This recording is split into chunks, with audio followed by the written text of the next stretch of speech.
আসসালামু আলাইকুম রহমতুল্লাহি ওয়া বারাকাতুহু। আল্লাহর শান্তি, দয়া এবং রহমত আপনাদের সকলের উপর বর্ষিত হোক। পবিত্র হজ আসন্ন। হাজি সাহেবেরা সৌদি আরব পৌঁছে গেছেন আল্লাহর দরবারে হাজিরা দিতে। হজের একটি অন্যতম গুরুত্বপূর্ণ অংশ হচ্ছে আরাফার দিন।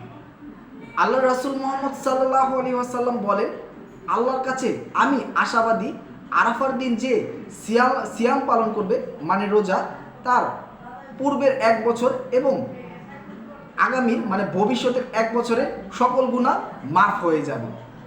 এই কথা আল্লাহ রাসূল মুহাম্মদ সাল্লাল্লাহু আলাইহি ওয়াসাল্লাম বলেন।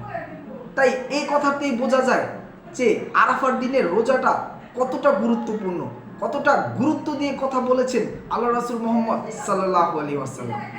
যদিও এটা নিয়ে একটি মতনৈক্য আছে, যেহেতু আমরা এই সৌদি আরবের তুলনায় একদিন আগে আমরা মানে একদিন পরে আমরা এই কোরবানির ঈদ করি, একদিন পরে আরাফার দিনের মানে জিলহজ মাসের যেটা 9 তারিখ, তখন আমাদের বাংলাদেশে 8 তারিখ হয়।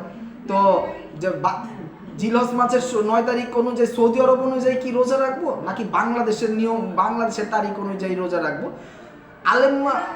আলেমদের যুগ বিখ্যাত আলেমদের মধ্যে দুটি মতই আছে যে আরাফার দিন যেটা সৌদি আরব সে অনুযায়ী আপনি রোজা রাখতে পারবেন, আবার যেটা বাংলাদেশের দিন অনুযায়ী পড়ে যে জিলহজ মাসের 9 তারিখ সেই অনুযায়ী আপনি রোজা রাখতে পারবেন।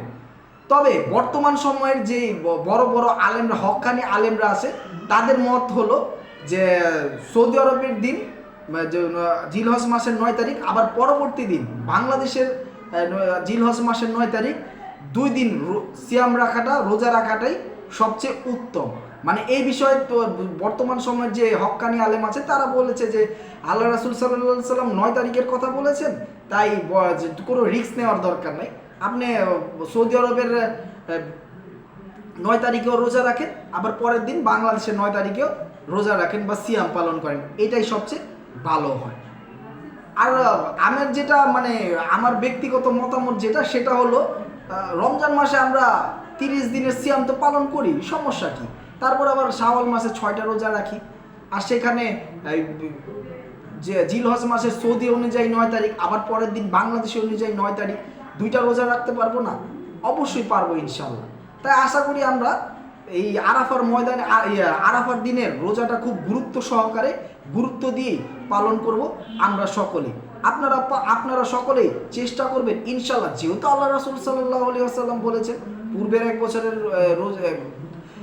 গুনাহ ক্ষমার কথা, তারপরে সামনের 1 বছরের সকল গুনাহ ক্ষমার কথা, তাহলে তার মানে এই রোজা রেখে আল্লাহকে সন্তুষ্ট করা অবশ্যই সম্ভব।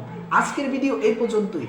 আল্লাহ যদি আমাকে হায়াতে বাঁচিয়ে রাখে, ইনশাআল্লাহ পরবর্তী ভিডিওতে আপনাদের সাথে আবারও দেখা হবে, কথা হবে। আসসালামু আলাইকুম ওয়া রাহমাতুল্লাহি ওয়া বারাকাতুহু।